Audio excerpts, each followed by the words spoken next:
Hey everyone, Ryan from the RadRunners forum, and today I wanted to look at the RadRunner Plus, which was announced today.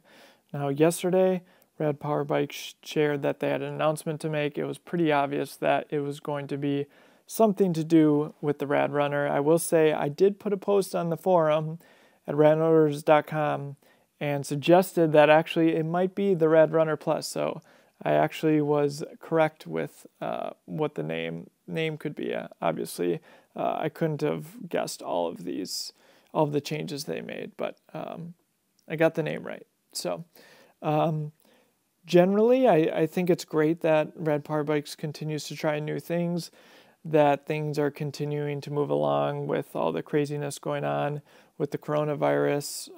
I'm sure they're facing challenges in China with getting bikes in stock and those sort of things, but from a consumer perspective, I haven't seen anything except for I was on their website the other day and saw that the Rad City was back ordered, but they're going to be back in stock in May, but it looked like most of the other models were still available.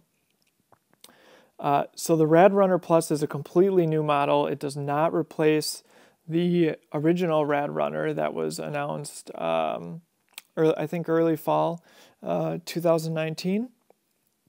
And this bike is being marketed as kind of a limited edition, which I think is really nice, or is interesting rather. As you can see, it comes with all of the accessories that you've previously had to purchase separately for the original RadRunner, except for the center console, which we'll talk a little bit more about. You get that passenger seat, you get the pegs, it comes with that little skirt guard, fenders come with it, and it has a new light, and also it has front suspension. As you can see, the price is $16.99, so this makes this model the most expensive model in Rad Power Bikes fleet, which is interesting. They've really stuck to that $14.99 price point. The only exception to that would be actually when I bought my 2018 Rad Wagon. That was $15.99, and then they eventually did lower the price. So $200 more.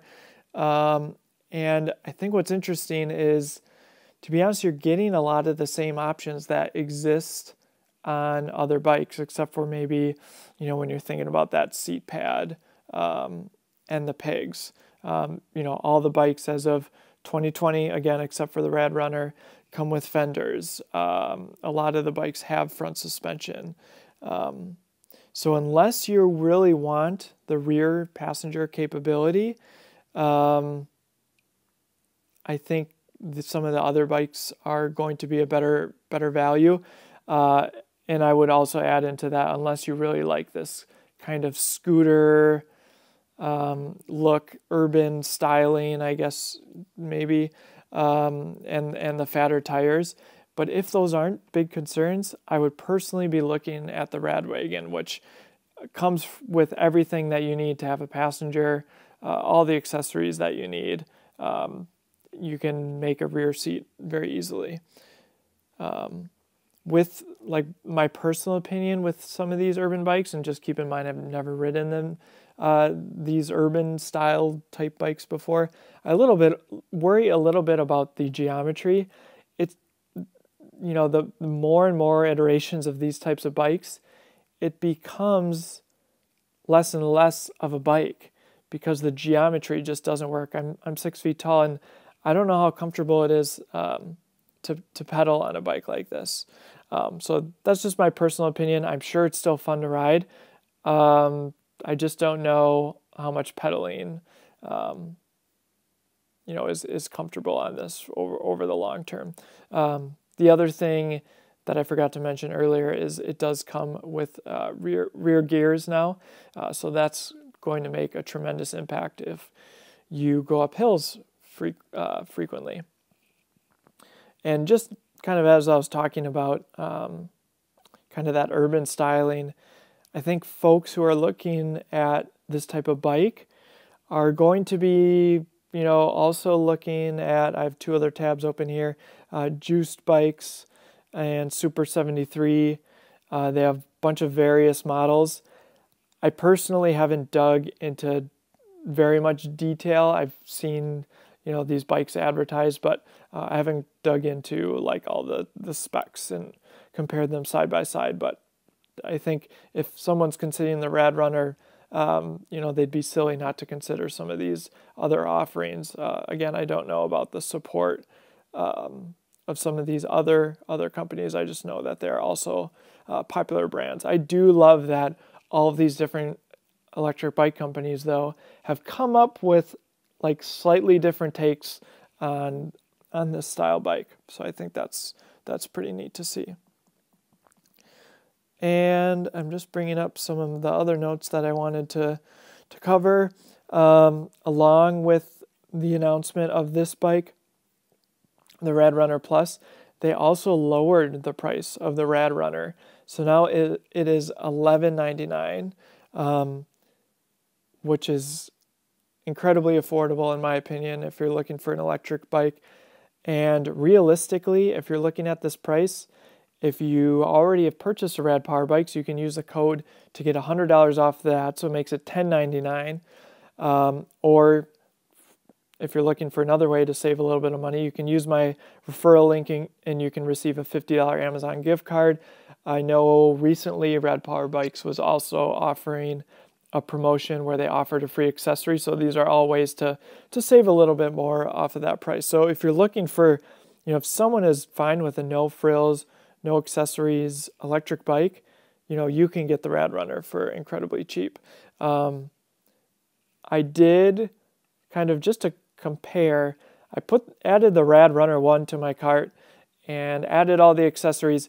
Ignore that I have the center console in there. It's the same price as the LCD screen, but that's out of stock. So I was trying to compare them as close to possible. So just pretend that's the LCD screen. Neither of these models come with that center console. Even the RadRunner Plus, it does not come with that. So for around $1,500, again, the same price as all of the other models, you're basically paying $200 more with the Plus to get the additional gears, the front suspension, and then they added that additional light, this premium headlight, which I think is interesting. Again, it's following a little bit more of the trend of some of those other brands that I was talking about. So I think it's an interesting addition. I'll be curious to see what they do. Maybe this is a sign of things to come in the future. Maybe we're going to start seeing Plus models of some of the other models. That's going to be interesting. I'll be keeping an eye out of folks I see who certainly decide to get this Plus model. I think that for me personally, if I'm looking at buying another model, I think that additional price tag is a little bit harder to swallow. I'm pretty budget conscious. So yeah, I think overall I'm happy to see Rad Power Bikes trying new things, and it's going to be interesting. The other thing that I'm going to keep an eye on is what they do with the RadRunner, the RadRunner 1. Now, if they do it, maybe this fall they'll update that. Will that start coming with fenders? Who knows? I think, it'll be interesting to see. Or maybe the RadRunner 1 won't be, again, updated till 2021 with the rest of the models. So that'll be interesting. As I was kind of going through their website and just kind of looking at this, I did notice that they have a new page for sizing, which I think is really helpful. So they kind of give you a sense, depending on your height, or your leg length, I should say, what model will fit you. So if you're checking out a Rad Power Bike, I would definitely look at their new sizing guide. They have a separate page for it, but it looked like it was on all the model details. And yeah. Let me know what you think about this, the RadRunner Plus in the comments. I'd be curious to hear what other people think about this new paint job and what Rad Power Bikes has been up to. Hey everyone, hope you enjoyed that video. If you want to support what I'm doing with Rad Owners Forum, here's 3 easy ways. Number 1, use the link in the description when you're buying a Rad power bike. You will earn a $50 Amazon gift card. Number 2, you can view my accessories page, which has a list of recommended accessories for Rad power bikes. If you make a purchase, I will earn a small commission. Number 3, subscribe to my YouTube channel or join the forum at radowners.com.